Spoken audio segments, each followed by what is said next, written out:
I was 19 and was just about to break up with my long-term boyfriend.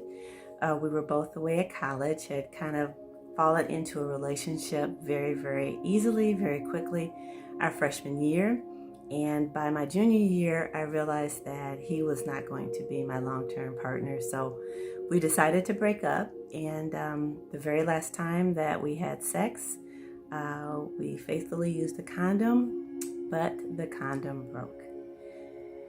And so it was the beginning of that summer, and I was in a panic.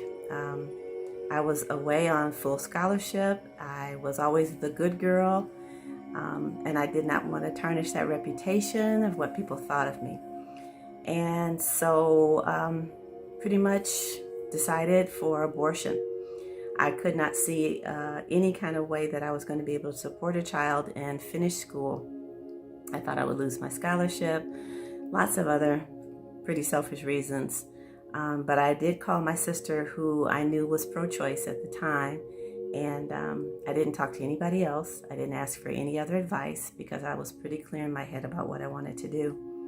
I did talk to the father, and he was not opposed to abortion.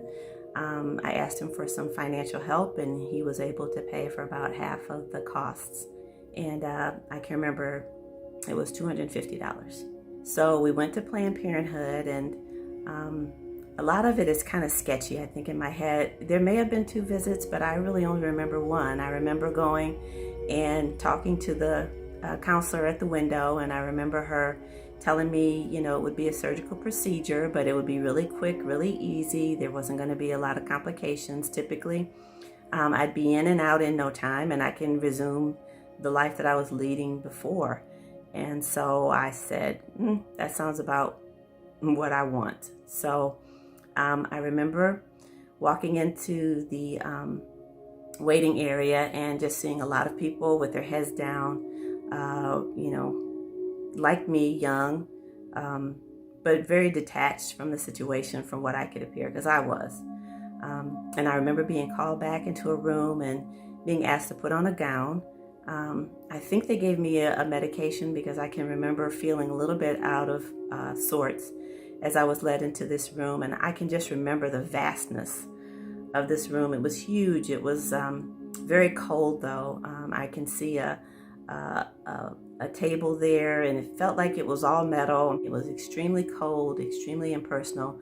The doctor I didn't meet beforehand, and he had a mask on and hat, and he just told me to lay down, and I did. And I can remember feeling a little sleepy, but still very aware.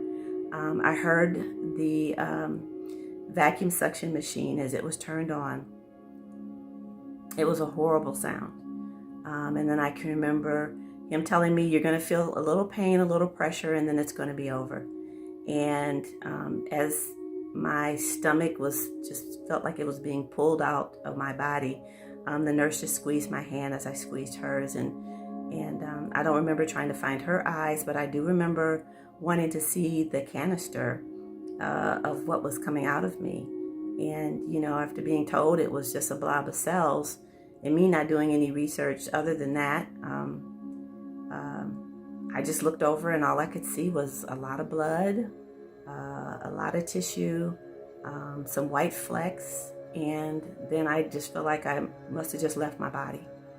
Because after that, I really don't remember a whole lot. I remember kind of waking up, coming to in a chair, and being offered some crackers and something to drink, and my sister was in the waiting room, and she kind of scooped me up and put me in the car and took me to her apartment, and that's where I slept the rest of the day. The next day I woke up, and it really wasn't much better. I felt like there was a lot of discomfort and pain, but there wasn't anything I felt like I could do about it other than take a Tylenol. So I just kind of felt like I wandered around the rest of that summer. I don't remember a lot of what I did. There was nothing really meaningful in that summer for me, but I do know that that next fall I went back to school and acted like nothing had happened. And that is probably the most telling thing, is because I feel like when you dissociate kind of from the situation, you come back to a situation where you try to ignore what really happened to you. And that's what I did for a long time. A good 20 years. I literally didn't even think much about it. As a matter of fact, I went on to work for Planned Parenthood for about 18 months. I didn't work on the abortion side. I worked on the contraceptive side. But I thought, you know what? This is what we're going to do. We're going to try to help prevent girls from getting pregnant, knowing good and well, contraceptives are not 100%, not even close. I mean, my situation proved that.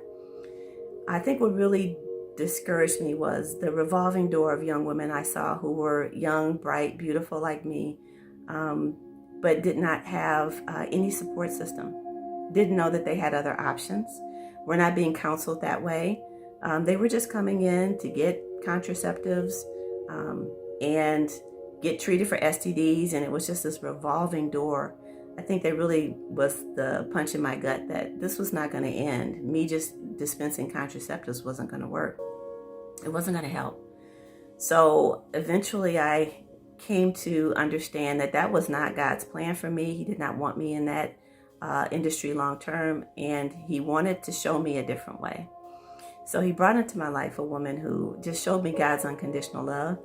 And I was so grateful to have her speak life over me. And that was my, I think, my push to ask God for forgiveness for my abortion. And when I did, I felt immediately forgiven.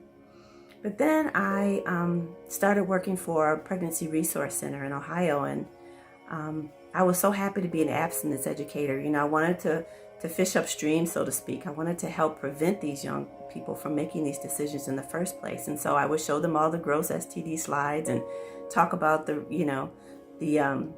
pregnancy rates and, what would happen if you chose abortion and how it hollowed you out. And that was good. I enjoyed that part of my job, but sometimes the center director would ask me to help counsel abortion-minded clients. And I found out I couldn't. I was just emotionally not there. They even asked me to train to be an ultrasound technician. And immediately in my gut, I said, no, I can't do it. That's when I realized I was forgiven, but I wasn't free. Not free from my own shame and guilt. So just as it so happens, we moved to Florida and I joined this wonderful church. And this church supported a pregnancy resource center, and within that was an abortion recovery program called Healing Grace. And I can remember thinking, I didn't even know there was such a thing as abortion recovery healing. Nobody had ever mentioned that. I'd never seen it anywhere, but I took the card and I thought about it for about a year or so. And then finally God nudged me and said, you know what, daughter, it's time. I've got something really special for you. So I picked up the phone and I called Healing Grace, and I can remember feeling accepted and wanted right away. I was told that the healing would be tough, but it would be freeing, and that was what I wanted. All of the anger and the bitterness that I'd been holding about my abortion, I'd never dealt with. Everybody else dealt with it because it exhibited itself everywhere in my life, but I had never dealt with it. And so I started that 8-week journey of forgiven and set free. And that is exactly what happened. There was a freedom that came from being transparent with myself, with God, really tapping into and reaching into a lot of the feelings that I had taken a lot of time and effort to bury. And there were so many people around me that paid the price. So having that now under my belt made me want to just step out and serve God. And I just asked him, what can I do? How can I be of service to your daughters and your sons? And so he gave me a ministry, and it's been a blessing to be able to be a ministry leader now and to share my testimony, because I really do believe that testimonies touch people and they touch lives. And the ones that I heard touched mine. And so I think part of the healing process for me has been one of self-reflection, but most importantly, healing in community. So I just am so grateful that my life was able to be turned around at the age of 59. Who knew, right? We could hold things for so long, but That's not what he wants. He wants us to be healed. And so I just am so grateful that that was an offer he made to me. And I'm grateful that finally, after so many years of fighting it, I accepted.